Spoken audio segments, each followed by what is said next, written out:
तमाम बेटियां, बहनें, मेरी दोस्तें, सब मेरे बेटे सब खैरियत से होंगे और सबके लिए दुआगू हूँ और सबकी दुआओं की मैं मोहताज हूँ।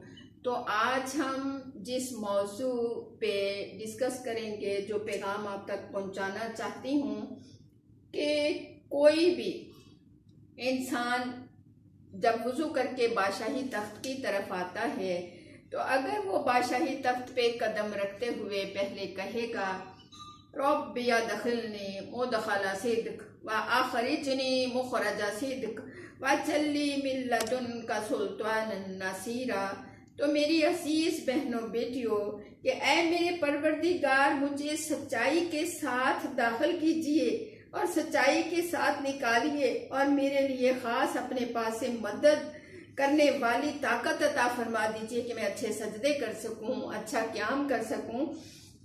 तो मेरी अजीज बहनों बेटियों, जब भी कोई काम, सिर्फ नमाज के लिए जब भी कोई काम न शुरू किया जाए या किसी जगह में दाखिल हुआ जाए या किसी जगह से निकला जाए तो ये कुरान पाक की आयत को दोहरा लिया जाए तो इसके आपको बड़े ही फैज़ मिलेंगे और बहुत ही इसमें आप खुद महसूस करेंगे अपनी कैफियत को। रब्बी अदखिलनी मुदखला सिद्क व अखरिजनी मुखरजा सिद्क वजअलनी मिन लदुनका सुल्तानन नसीरा।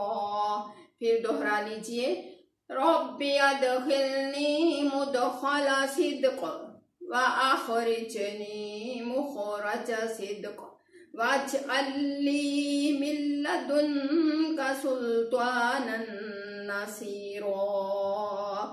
ऐ मेरे परवरदिगार, ऐ मेरे रब, दाखिल कर ले मुझे सच्चाई के साथ इसमें और सच्चाई के साथ मुझे निकालना और मेरे लिए खास अपने पास से मदद करने वाली ताकत अता फरमा दे। आमीन या रब्बुल आलमीन। तो मेरी अजीज बहनों बेटियों, हिजरत मदीना के वक़्त हक ताला शाना ने रसूल सल्लल्लाहु अलैहि वसल्लम को इस दुआ की तलकीन फरमाई कि मक्का से निकलते और फिर मदीना पहुंचते हुए दोनों खैर खूबी और आफियत के साथ हो जाएंगे, तो इस दुआ को ज़रूर दोहरा लीजिए। इस दुआ का समर था कि हिजरत के वक़्त ताक़ब करने वाले कफ़ार की ज़द से अल्लाह ताला ने हर कदम पर बचा लिया और मदीना तैयबा को ज़ाहिरन और बातनन आप सल्लल्लाहु अलैहि वसल्लम और सब मुसलमानों के लिए साजगार बना दिया।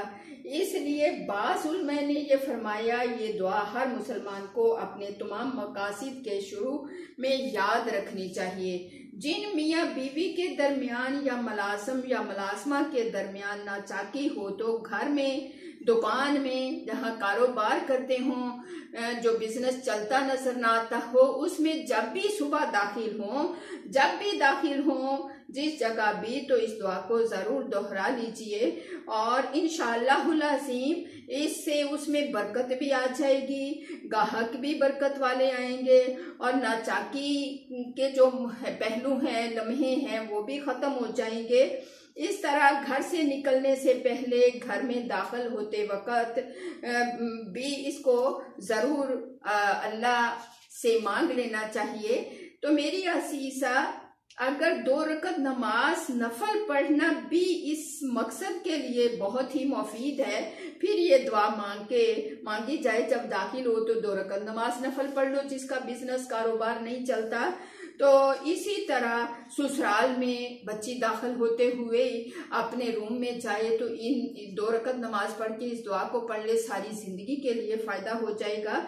तो मेरी असीज़ा, ये छोटी छोटी अब बातें हैं कुरान पाक की, क्योंकि कुरान पाक आपके मेरे लिए एक पैगाम है अल्लाह का और इसमें हर चीज़ का हल मौजूद है।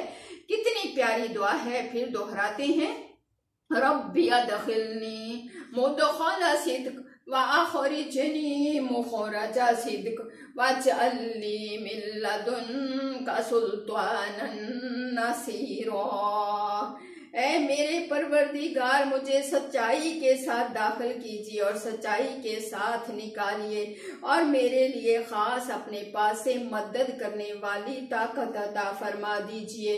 तो मेरी अजीज बहनों बेटियों, अल्लाह ताला सबकी मदद करेंगे अगर सब हम खलूस दिल से अपने रब को पुकारेंगे। तो इंशाअल्लाह अल्लाह मुझे हिम्मत दें कि मैं अमल भी पहले करूं और फिर अल्लाह का पैगाम आप तक पहुंचाऊं। आपकी दुआओं की मैं मोहताज हूं।